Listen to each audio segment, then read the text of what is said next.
We headed off to Alice Springs over our Easter break to the Red Centre experience. It was a large event in Australia. I was selective on the caches that I found. Quite a few of them were on walks, like Mrs. Bradshaw's walk.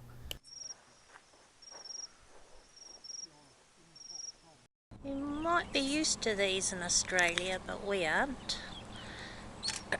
I found a geocache earlier, which was pretty cool.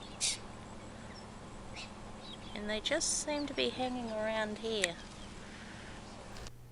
We found a geocache at Alice Springs Reptile Park, and we were fortunate enough to go to a special talk at the Red Centre experience by the boss of this park. By the way, so you actually can't keep one, they're illegal to keep. There's only 2 places in the whole of Northern Territory licensed to keep them. That is us and the Desert Park, so no one else is actually allowed to keep them in Northern Territory. Across Australia there's only about 6 places to keep them. People think they can look after them. Of course they only eat ants. They'll eat about, we have about 300 species of little black ants around here. Most of the ants are iridomyrmic species. They'll only eat 12 species. They're ultra fussy and they'll eat 2,000 ants. He curls his head to his tail and he looks as though he's got 2 heads or 2 tails. So if an animal comes to bite him, they think there are 2 there and run the other way, and if they do bite him, hopefully they bite the tail and not the head. Now of course if they bite him on his tail, he doesn't bite them back, he does something far worse. He unloads a huge big turd in their gob. Guaranteed to make it let go. Now just to can't see that, what they're seeing is a shape. What their eyesight sees is movement. They see movement very well, so don't move. Oh, magic. He's a good looking snake. You'll notice I've got a pair of long pants with shoes on, and his fangs are about 3 millimetres long. So if I have a snake close to me, he's close. So if you have a snake close to you, all you do is you stand still and don't move. On there, he can smell me, he's quite capable of striking, but he does nothing. And that's because one is I'm standing still, but the most important reason is when I woke up this morning, I did not get a rat or a mouse and rub all over my foot. People say, oh, they're going to bite you because they can smell you. No, you're not. You smell like a funny smelling tree. That's all you smell like. They have no interest in you whatsoever unless you smell like a rat. So as long as you smell like a human, they have 0 interest in you. Now if you have a snake close to you and you move, he reacts to movement because they can't see. So snakes don't like any movement whatsoever. They hate movement, so they can't see. So snakes got very poor eyesight, and plus in Australia they cannot detect body heat. So in Australia, if you have a snake close to you, that's close. You stand dead still and you simply wait till the snake goes away from you. If the snake is that far away from you, that's not close. This is close. This is not. This is close. So if the snake is close to you, stand dead still and wait till it goes away from you. If it's a metre away, back away from it slightly. That's all you need to know about snakes. So that, folks, is a mulga snake. As you can see, he's quite a stunning looking animal. So he's a good, around here they look like this, whereas There's not a lot here. The road goes on and on.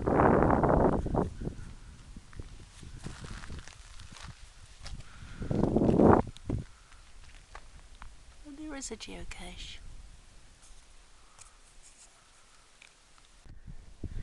We're doing an earth cache at the moment, and it is where some meteorites hit the earth.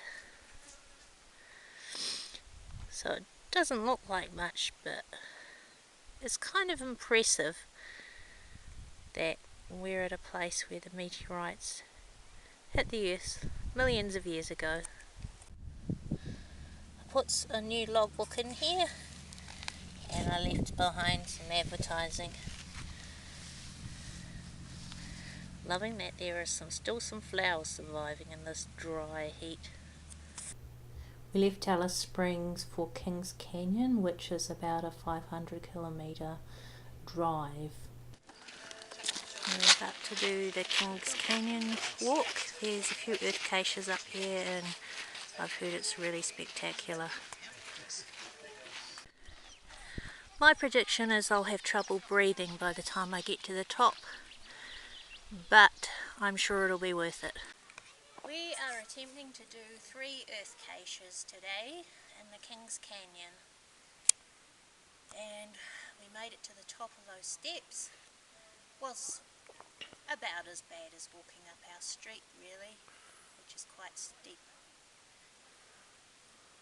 And it's lightly raining, which is making it nice and cool.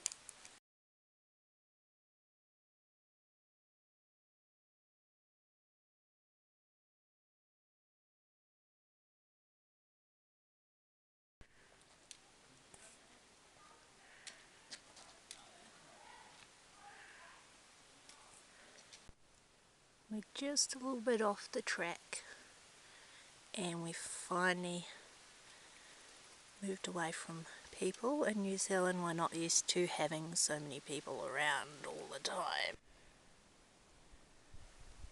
This is probably the most remote cache in Australia that I might find. I walked following a four-wheel drive track and it's about 300 metres off the road, but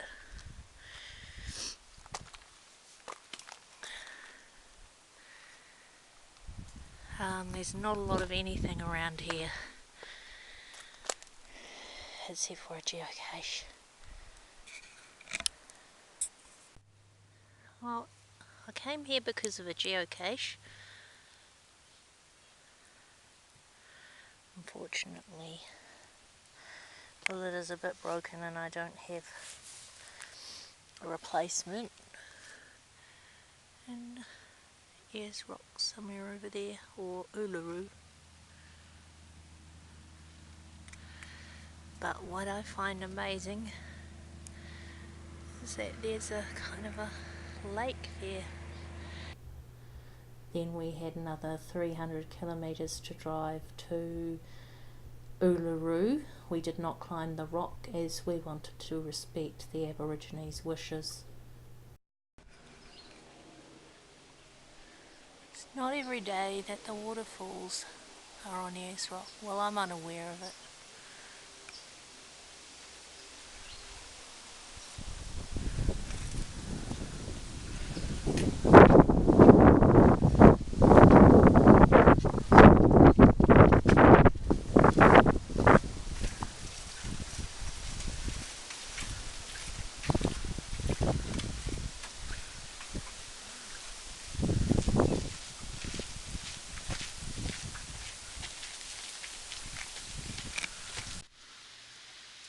And there are a couple of earth caches on Ayers Rock, which I will be doing.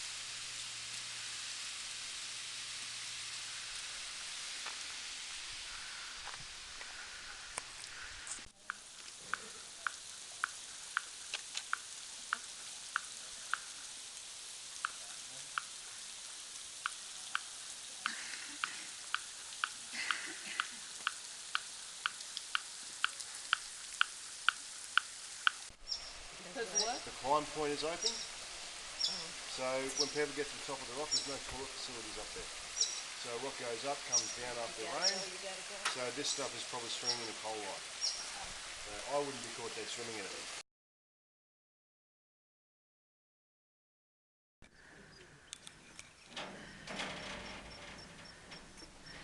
These are the augurs, and there's an earth cache near it to do with it. Many heads, that's what it means. Means many heads. Katachuga.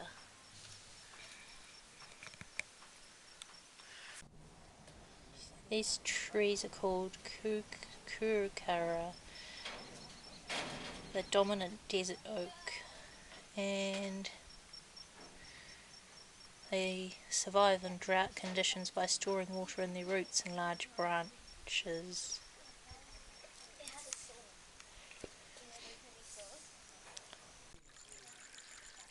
I'm not sure if this creek has always got water in it.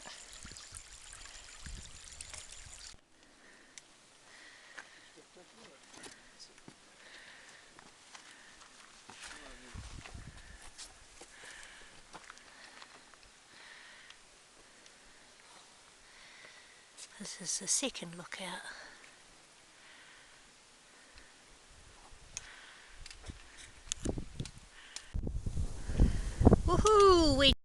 Just found the 2 millionth cache in Alice Springs. It was a 10-day holiday travelling from Christchurch to Melbourne to Alice Springs. And the next big event I'll go to is OamaruGeofest.